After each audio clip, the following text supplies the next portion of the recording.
আজকে রবিবার। আজকে সন্ধে 7:30 থেকে ম্যাচ রয়েছে মুম্বাই এবং চেন্নাইয়ের মধ্যে, মহা ধামাকাদার ম্যাচ। তার আগে রয়েছে দুপুর 3:30 থেকে লখনৌ বনাম কলকাতার মধ্যে ম্যাচ। কলকাতা বনাম লখনৌর মধ্যে ম্যাচ নিয়ে আগে আলোচনা করে দিয়েছিলাম আলাদা ভিডিওতে।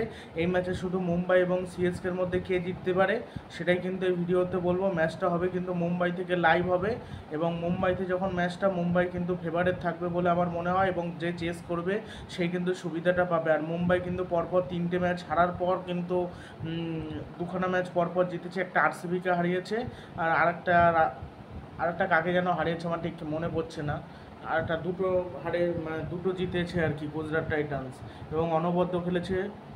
গুজরাট টাইটান্স না, মুম্বাই কিন্তু অনবদ্য খেলছে। এবং মুম্বাই আর চেন্নাইয়ের মধ্যে আইপিএলের ইতিহাসে ম্যাচ হয়েছে টোটাল কটা সেটা বলছি, 36টা ম্যাচ হয়েছে।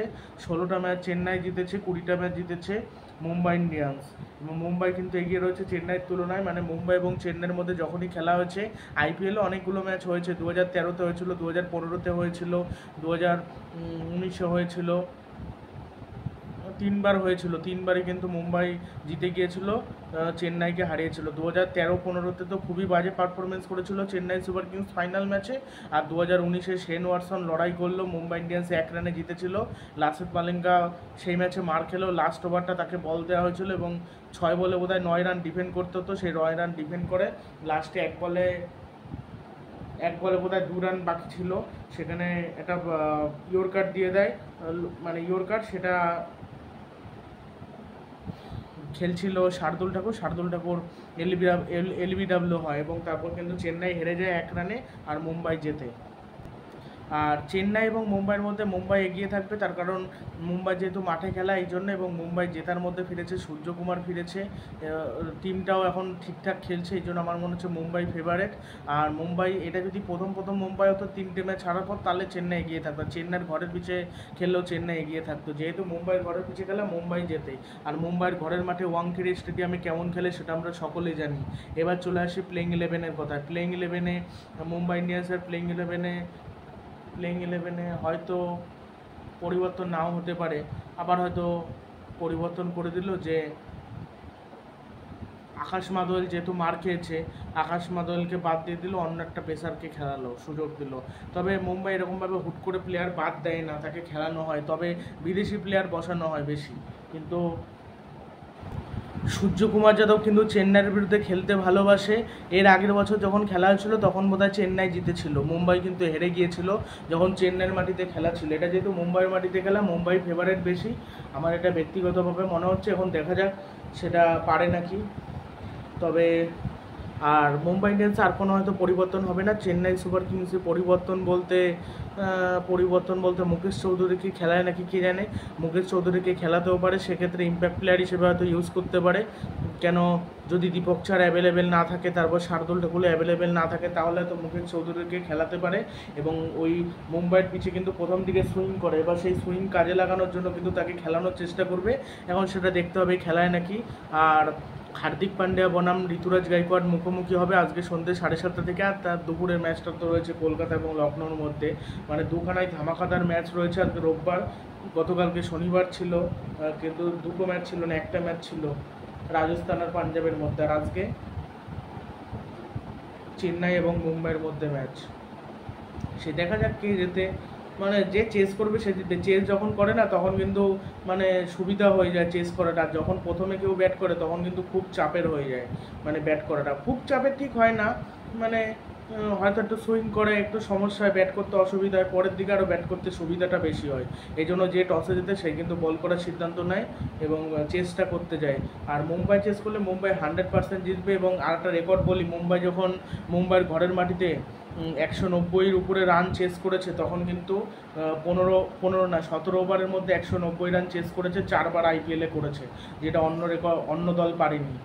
এরকম মানে অবিশ্বাস্য রেকর্ড, মানে 190 রান 17 ওভারে করা মানে বিশাল বড় ব্যাপার। কিন্তু মানে অনবদ্য খেলেছে মুম্বাই। তার মানে ব্যাটিংটাকে, আর সূর্যকুমার যাদব আগের ম্যাচে যেভাবে খেলেছে আরসিবির বিপক্ষে, একেবারে মানে অনবদ্য কিন্তু খেলেছে। ওর পর থেকে আমার মনে হচ্ছে ফেভারিট একেবারে, জাস্ট কোনো কথা হবে না মানে মুম্বাই ইন্ডিয়ান্স। তারপরে তিলক বর্মা রয়েছে, হার্দিক পান্ড্যা রয়েছে। হার্দিক পান্ড্যা যে কোনো মুহূর্তে ফর্মে ফিরে চলে আসতে পারে, মানে যা কিছু তাই হতে পারে। মানে কোনো ঠিক নেই যে কী হবে।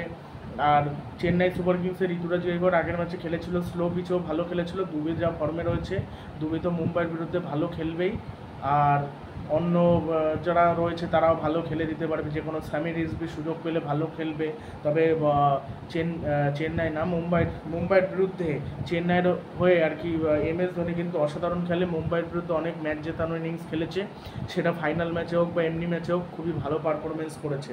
আর রোহিত শর্মা চেন্নাইয়ের বিরুদ্ধে যে খুব ভালো খেলেছে এরকম না, মোটামুটি খেলেছে। মোটামুটি স্ট্রাইক রেট 130-এর উপরে, অ্যাভারেজ প্রায় 34-এর মতো, এবং খেলেছে মোটামুটি ভালোই খেলেছে। তবে সেঞ্চুরি একবারই করেছিল IPL একটা টিমের বিরুদ্ধে, সেটা হলো কলকাতা নাইট রাইডার্স। আর অন্য টিমের বিরুদ্ধে কিন্তু করতে পারেনি আর কি, সেটাই। দেখা যাক কী হয়। তোমরা কমেন্ট বক্সে লিখে জানাও কে কোন দলকে সাপোর্ট করছো, মুম্বাই না চেন্নাইকে, সেটা কমেন্ট বক্সে অবশ্যই জানাতে ভুলো না। আর কে জিততে পারে সেটা অবশ্যই কমেন্ট বক্সে জানাতে ভুলো না। আমার মনে হচ্ছে আজকে মুম্বাই জিতে নেবে। এখন দেখা যাক মুম্বাই জিততে পারে না চেন্নাই জিততে পারে না কোন দল জেতে, সেটা আগে থেকে আমি বলতে পারছি না। তবে যে চেস করবে সেই জিতবে। আর একটা জিনিস বলে থাকি, শ্রেয়াস গোপালকে যে কিনেছে, শ্রেয়াস গোপাল দেখলাম আগে যখন রাজস্থান রয়্যালসের হয়ে খেলতো তখন কিন্তু গুগলি গোপাল ছিল, গুগলি বল করতো, ভালো কিন্তু বোলিং করতো, তখন কিন্তু খুব একটা খারাপ বোলিং করতো না, খুবই ভালো খেলতো। আর যখন আবার এই RCB না মুম্বাইয়ের হয়ে যখন খেলছে, RCBর বিপক্ষে খেলেছিল, তখন দেখলাম 32 রান দিয়েছিল, কিন্তু সেইভাবে বল স্পিন করাতে পারছিল না। এই ওয়াংখেড়ের পিছে স্পিন করানো একটু মুশকিল হয়ে যায়। আর জাদেজাও কিন্তু এবারের IPL-এ ভালোই ব্যাটিং করেছে, বোলিংয়েও ভালো উইকেট নিয়েছে মোটামুটি। তবে KKR-এর বিরুদ্ধে জ্বলে ওঠে জাদেজা, সেটা ব্যাটিং হোক বা বোলিং হোক, সবসময় যেন জ্বলে ওঠে রবীন্দ্র জাদেজা, স্যার রবীন্দ্র জাদেজা। স্যার তো এমনি বলে সম্বোধন করা হয় না, এই কারণে কিন্তু স্যার বলা হয়, মানে অনবদ্য কিন্তু খেলে কলকাতার বিরুদ্ধে। আর শিবম দুবে তো ভালো খেলেই। আর রাচিন রবীন্দ্র কিন্তু ভালো শুরু করতে পারে রাচিন। আর এইবারের IPL-এ সবথেকে কম নেট রান রেট কিন্তু গুজরাট টাইটান্সের। আর তারপরে রয়েছে আর কি চেন্নাই সুপার কিংসেরও নেট রান রেট কম, তার কারণ নিজেদের ঘরের মাটিতে গেলে স্লো পিচ থাকে, ওখানে রান করা মুশকিল হয়ে যায়। স্লো পিচ ওগুলো T20 খেলার সৌন্দর্য নষ্ট করে। পিচ হবে ওয়াংখেড়ের পিচ, তবে প্রথমে যদি কেউ ব্যাট করে দেয় 225-30 রান করে, সেক্ষেত্রে কিন্তু সেটা চেস করা কিন্তু মুশকিল হয়ে যাবে। তবে মুম্বাই থেকে চেন্নাইয়ের বোলিংটা বেস্ট। আর জাসপ্রীত বুমরা আগের ম্যাচে যেভাবে 5 উইকেট দিল, মানে আবার নিতে পারে 5 উইকেট বা 4 উইকেট তো নিতেই পারে। আর চেন্নাইয়ের বিপক্ষে কিন্তু বুমরা কিন্তু জ্বলে ওঠে। RPS-এর যখন হয়ে খেলতো, RPS-এর বিরুদ্ধে মুম্বাইয়ের হয়ে, তখন কিন্তু জ্বলে উঠতো কিন্তু জাসপ্রীত বুমরা এমন একটা বোলার, মানে মুম্বাইয়ের প্রধান অস্ত্র বলতে গেলে।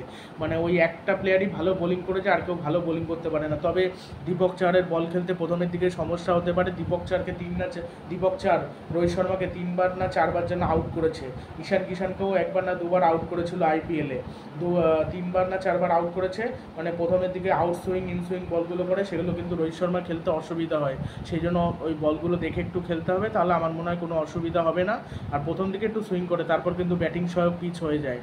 মানে অনেকগুলো বোলার কিনেছিল, তাও এখনও পর্যন্ত নুয়ান থুসারাকে দেখলাম না। নুয়ান থুসারা ভালো ইয়র্কার মারতে পারে, মুম্বাই ইন্ডিয়ান্সের যে প্লেয়ারটা। তারপর মাফাকাকে খেলালো, লুক উডকে খেলালো, তারপর জেরাল গসে তো এখনও খেলে যাচ্ছে, প্রতি ম্যাচেই খেলছে, কিন্তু মার খেয়ে যাচ্ছে। মানে যে জাসপ্রীত বুমরা, তার হলো অ্যাভারেজ না, তার ইকোনমি 6-এর নিচে, আর বাকি যেসব বোলার তাদের 11-এর উপরে। মানে এটাই ভাবতে কেমন লাগে যে বুমরা কীরকম কোয়ালিটি একজন ফাস্ট বোলার, অসাধারণ একজন পেস বোলার, মানে দারুণ, জাস্ট অনবদ্য, জাস্ট কোনো কথা হবে না। ওই একটাই বোলার রয়েছে যে সেরা, বুমরা। তাকে এমনি বলা হয় না, সে সত্যি কাজে করে দেখায়। কেন তার নাম বুমরা বলা হয় সেটা আমরা সকলেই দেখেছি। মানে অনবদ্য খেলে, জাস্ট কোনো কথা হবে না। আর চেন্নাইয়ের জাদেজা মাঝে একটু স্পিনারদের বিরুদ্ধে খেলতে সমস্যা হয়, পেস বোলিংটা ভালো খেলে। মানে জাদেজা চায় পেস বোলিং, আর স্পিনারদের আসলে কিন্তু আউট হয়ে যায়। তবে স্পিনার নেও, তবে মোহাম্মদ নবীকে কিন্তু খেলাচ্ছে, অনেকগুলো কিন্তু অপশান রয়েছে।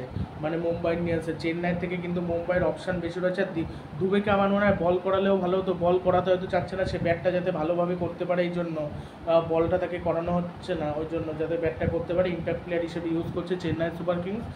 আর ঋতুরাজ গাইকোয়াড় খাতায় কলমেই ক্যাপ্টেন, যা ক্যাপ্টেন ক্যাপ্টেন্সি করার কিন্তু মহেন্দ্র সিং ধোনি করে।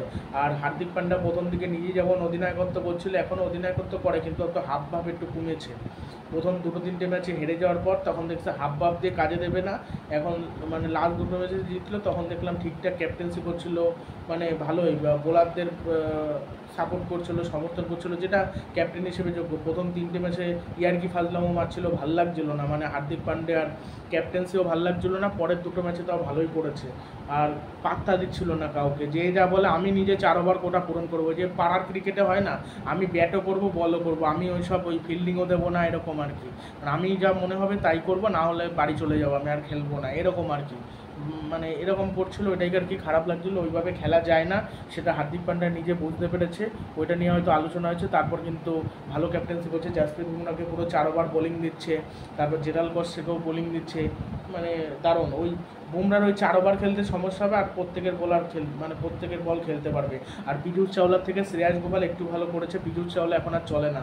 কলকাতা নাইট রাইডার্স যখন থেকে ছেড়ে দিয়েছিল, তারপর থেকে কোনো টিমে সেইভাবে খেলে উঠতে পারেনি। চেন্নাইতেও খেলেছিল, সেইভাবে খেলে উঠতে পারেনি। 21 সালে 2020 সালে চেন্নাইতে খেলেছিল, ভালো খেলতে পারেনি। 21এও তাই ছিল। তারপর তো মুম্বাই কিনেছিল 50 লাখ টাকায়, মুম্বাইও খেলতে পারেনি। মানে কেকেআরে যখন ছিল তখনই খেলতে পারতো, তারপর তো লাস্টের দিকে খেলতে পারেনি, ওর জন্য কলকাতা নাইট রাইডার্স ছেড়ে দিয়েছিল। মানে পীযুষ চাওলা, তার সাথে সুনীল নারায়ণ, এই স্পিন অ্যাটাক ছিল কলকাতা নাইট রাইডার্সের। ভিডিওটি ভালো লাগলে ভিডিওটি শেয়ার করবেন আর চ্যানেলটি সাবস্ক্রাইব করবেন।